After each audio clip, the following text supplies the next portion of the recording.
10 pickups for Phantom Nightmare. Everything that I think you're going to want to have.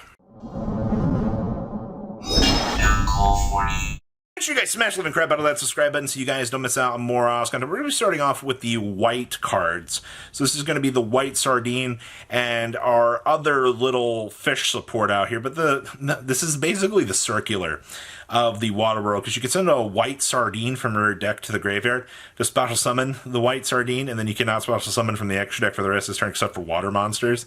And you can only use that effect once per turn. And on special summon from the graveyard, you can treat it as a tuner monster. I love the fact that, like, Water wanted as many little special summon extenders as they actually could get. And the fact that they wrapped this up in a nice little bow and said, hey, you know, we're going to give you guys a circular.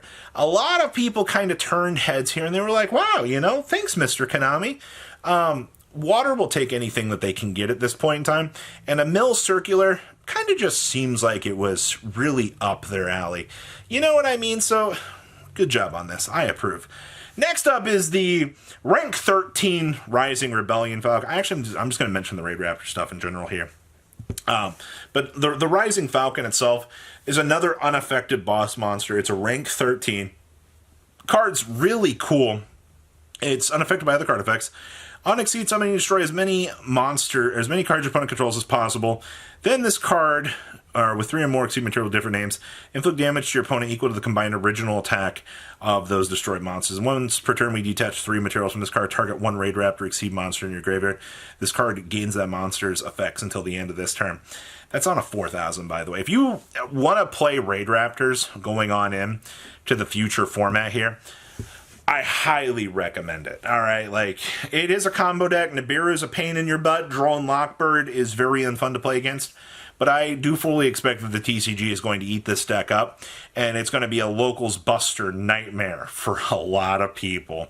Next up is the Goblin Biker Boom Mock. Now, this is a common, and I think that it's insane that we actually got this thing as common. It has one of the most simple effects in the set. Once per chain, during the main phase, if this card is in the hand or graveyard, quick effect, we can detach 1 material from a monster on either field to special summon this card. Alright, and then you cannot special summon another copy of this until the end of the next turn. So typically what the OCG was doing with this was they were citing this as an anti-Purely card because it has a ability to detach off of a Purely monster. That's right, ladies and gentlemen. Interactions with Exceed materials bypass whatever the Nor says, alright? I think this card is incredibly side deck worthy if you have a locals that you're going to run into a lot of Purely on. So grab a playset of these in case you want to start messing around with it. Next up is the Iron Thunder. And this card is the good. When a spell trap card monster effect is activated on the field, pay half of your life points. Negate that activation if you do destroy that card. And then we can destroy any other cards in the same column as the destroyed card was in that are in the monster and in the spell and trap card zone. You know, I find it very interesting that you can basically use this card to punish your opponent in some very interesting ways. You know, especially like in more of a grind game or some sort of sense kind of comes up, or, you know, something's kind of going wrong along the way. Just flip this card and suddenly you've got a column wipe. You do got to be a little bit careful with this, but I think it's fine. The fact that it made itself into a secret rare, I think is going to be a little bit of a value problem. I would like to see these be as cheap as possible, but as a stun player, this card is an absolute win, in my personal opinion. Next up is the illusion monster of the set, the Emissary of the House of Wax. So when an opponent's monster declares an attack, I can special summon this card from our hand. Sure, that's interesting. You can only use each effect of this card's name once per turn. So if this card battles, neither monster can be destroyed by battle. Okay. At the end of your opponent's battle phase, you can activate this effect. At the start of your opponent's next battle phase, all attack position monsters your opponent currently controls cannot change their battle positions, nor be used as material for a Fusion, Synchro, Xyz, or a Link summon, and their effects are all negated. This is actually an incredibly cool resource for the current Illusion deck. A lot of the OCG builds are starting to play this as a one-of, and I mentioned this specifically, you know, if you're a fan of just messing around with some of the ideas and things out here for Illusion, pick this up. It's low rarity.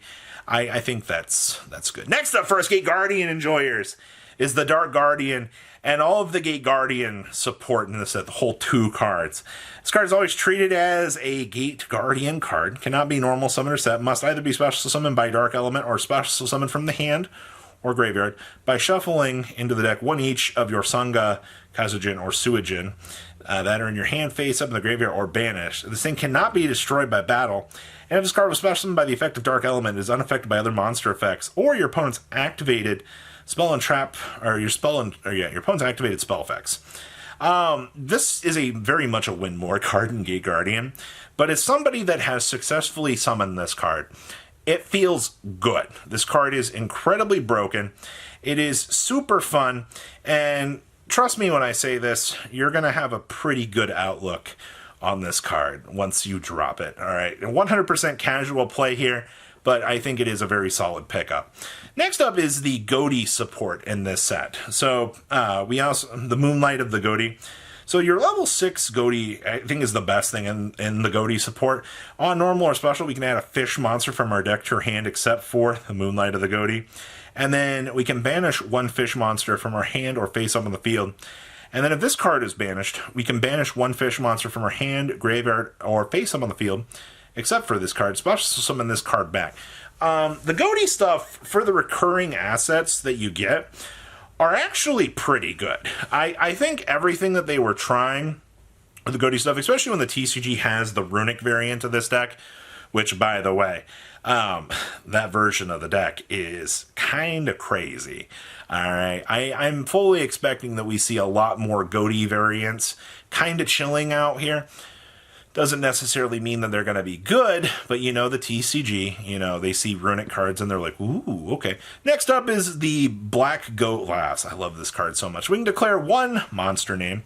This turn, neither player can special summon monsters with the original name except from the graveyard. That blocks from the extra deck, by the way. And then we can banish this card from the graveyard, declare a monster card name. This turn, neither player can activate the effects of monsters on the field with that original name. Labyrinth is going to eat this up. The problem here is some rogue players are going to look at this card and they're going to think, hey, we can run out here and we can play this. Like, this card's really good. Yes, it is, but the problem is like the value that you're going to be paying for this doesn't make it worth it. If you're a Labyrinth player, I feel like this is a mandatory pickup. If you're, a budget player looking at this for something other than Labyrinth, I don't think it's worth it. All right, I'm just going to be upfront and honest with you. I did put it relatively high on the list because of the impact of the card, but unless you're a Labyrinth player, don't throw lots of money at this thing. Next up is the Promethian Princess, the Bestower of Flames. Man, I'm going to be upfront and honest with you here. If you are already maximizing on the fire deck with the Sinful Spoils stuff and all of the craziness with that, you're already planning on picking this up. The other flip side of the equation with this is the card, I want to say if you're trying to play Budget Fire Kings, is a pickup. I don't know. I've got a lot of friends who have told me that they don't go into the extra deck all that much in Pure Fire King, but especially if you don't have the Wanted package. But as a resource, especially like if you're a Salamangreat player, I think you want to make sure you pick this card up. I think that this card is the hopes and dreams of the meta for Fire players, and at least you're only going to have to get 1. I know it's going to break a lot of budget players' wallets, but I think you have to pick it up, and it's very unfortunate. And the last thing I want to talk about here is the Ashen Monsters. Now, the general consensus across the community right now is, wow, these are terrible. I agree with you. But they have 2 more waves of support coming. The next wave will be in the next set, probably another 6-7 cards. And then the OCG should get them in their next set, which, guess what, is typically where things tend to get broken. Wow! Who would have guessed that? That's how the trend works. If I'm planning on picking this stuff up, typically early, because when the next wave comes out, a lot of people are going to start to lose their mind. You're going to see a lot of people, you're going to see Ashen cards go up.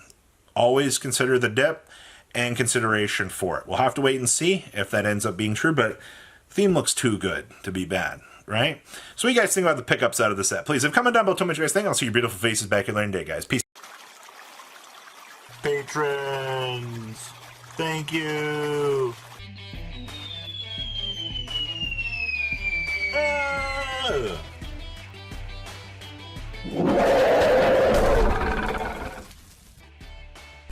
Thank you so much for watching. Check out these other videos.